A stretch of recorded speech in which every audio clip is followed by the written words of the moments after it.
izkalt savu monētiņu, izbaudīt brīnišķīgu kultūras programmu un dažādas aktivitātes, spēles, rotaļas kopā ar visu savu ģimeni. Jau 5. gadu šāda iespēja ir Cēsvainas pilī, vienā no skaistākajām Vidzemes pērlēm, kur notiek ģimeņu diena Fon Vulfu ģimenes ligzdā.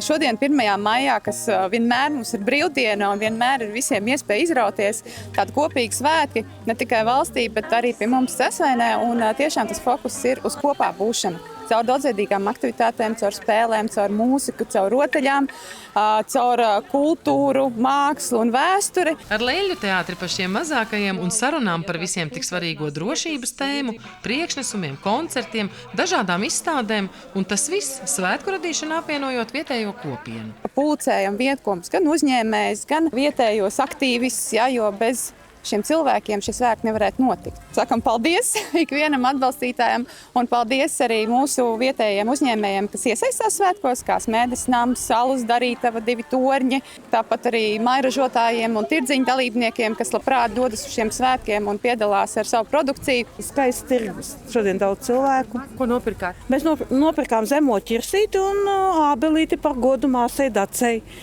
Nosaukums Dace. Jā. Un kā svētki kopumā plānojat arī kultūras programmu Jā, baudīt? mēs vakarā iesim uz Antru stafetsku, tā kā viss notiek. Tagad piemiņa no pasākuma. Jā. Svētki kopumā? Ļoti jauki patīk, arī tirdziņu izstaigājām. Ļoti interesanti ir, ko redzēt. Pa pili izvazājāmies. Māksla interesanti arī tur izstādīta. Ļoti jauki. Šogad arī laiks lutina. Par teātras meitenēm patika. Un mēs gan nesen tikai ieradāmies pirms teātra, bet liekas, cilvēki arī šogad vairāk kā pagājušajā gadā. Mēs ļoti novērtējam, ka tiek rīkoti šādi pasākumi un var atpūsties svaigā gaisā. Un kā jau kārtīgos svētkos, arī šeit neiztikt bez saldām karamelēm, izsmelcinātām kūkām un pankūciņām. Patīk svētki un garšo visādienas. Visi forši, jā? Svinam svētkus, jā? Jā. Mēs ar draudzenēm ģimeņas svētkus šeit Cēsvainē izmantojam katru gadu. Mēs kādi mācījušās Cēsvainas pilī. Mums ir tāda tradīcija atbraukt šeit, izsteigāt spēles, ko piedāvā, apsteigāt vietējos ražotājus, vietējos uzņēmējus, kaut ko tirdziņā nopirkt.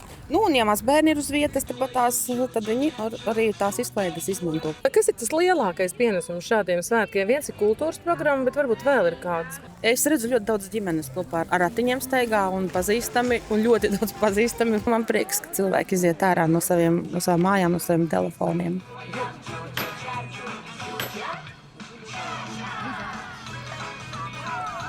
Interesanti? Vai ne? Ļoti skaisti, interesanti un ir visa vecuma paaudzēm, ko darīt. Prieks. Un darboties kopā ar bērniem, tas laikam labākais pienesums. Tas ir pats interesantākais šajā visā pasākumā, jā. Līdztekus visam jau minētajam svētku ietvaros arī kāds īpašs stāsts. Restaurācijas noslēguma stāsts pils Lielā torņa 3. stāva telpai. Šī telpa gadiem ir stāvējusi iet vēl kopš ugunsgrēka.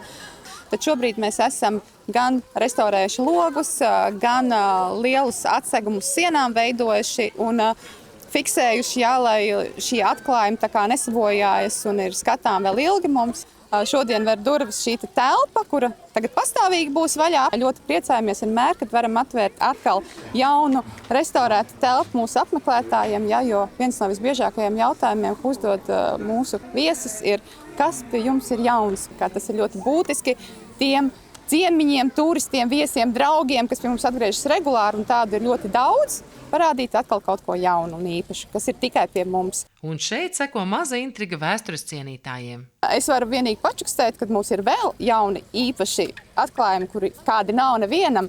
Tā kā drīzumā mēs droši vien nāksim ar jauniem paziņojumiem klajā. Sandra Zariņa, Andris Milnis, RTV.